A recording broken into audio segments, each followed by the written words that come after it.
আসসালামু আলাইকুম, কেমন আছেন আপনারা সবাই? এই মাছগুলো আপনারা কোন এলাকায় কি নামে বলেন জানি না, আমরা রয়না মাছ বলি। আজকে আমি এই রয়না মাছ রান্না করব কাঁচা টমেটো দিয়ে। তো আপনাদের এলাকায় কার কার এলাকায় কি নামে ডাকেন এই মাছকে অবশ্যই জানাবেন। এগুলো বড় হয়, খেতেও স্বাদ, দেশি মাছ নদীতে পাওয়া যায়। তবে আমি ছোটটাই পেয়েছি তাই আমি নিয়ে আসলাম, আজকে রান্না করব। কড়াইতে তেল দিয়ে গরম করে নিয়ে আমি মাছগুলো এখন ধুয়ে বেছে লবণ হলুদ দিয়ে ভেজে নেব রান্না করার জন্য। আশা করি আপনারা ভিডিওটি শুরু থেকে শেষ পর্যন্ত দেখবেন। মাছগুলো আমি হালকা করে ভেজে নেব এখন।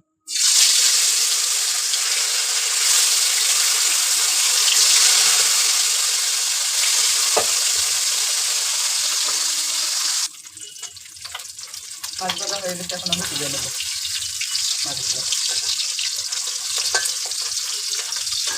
আজকে আমি কাঁচা টমেটো দিয়ে মাছ রান্না করবো, তাই আমি কাঁচা মরিচ দেবো।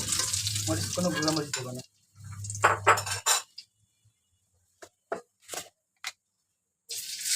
একটু গোটা জিরা দিয়ে দিলাম, কাঁচা মরিচ পেঁয়াজ একসাথে দিলাম।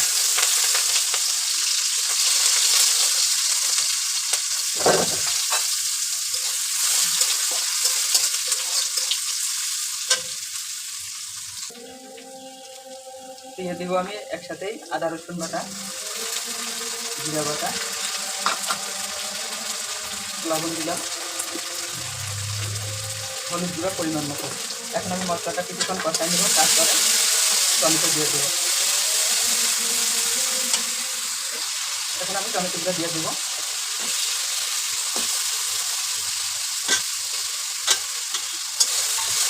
একটু নেড়ে চেড়ে হালকা করে একটু পানি দিয়ে রেখে দেবো।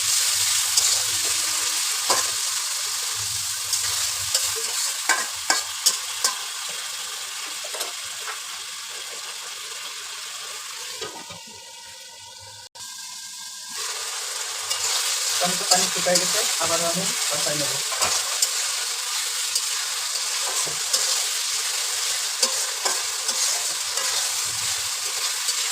কাঁচা টমেটো দেখেন কত সুন্দর সবুজ হয়ে আছে।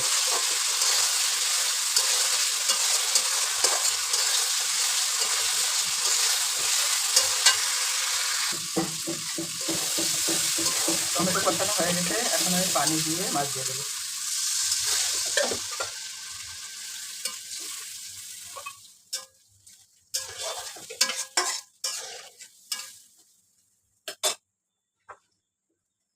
একটুখানি ধনিয়া পাতা দিয়ে দিলাম, মাছ দিয়ে দিচ্ছি।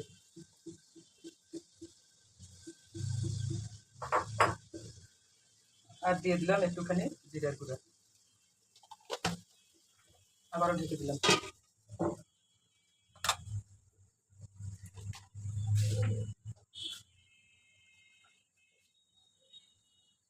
আমার মাছ টমেটো রান্না হয়ে গেছে, এখন নামিয়ে ফেলবো। দেখেন কত সুন্দর সবুজ রং হয়েছে কাঁচা টমেটো দিয়ে।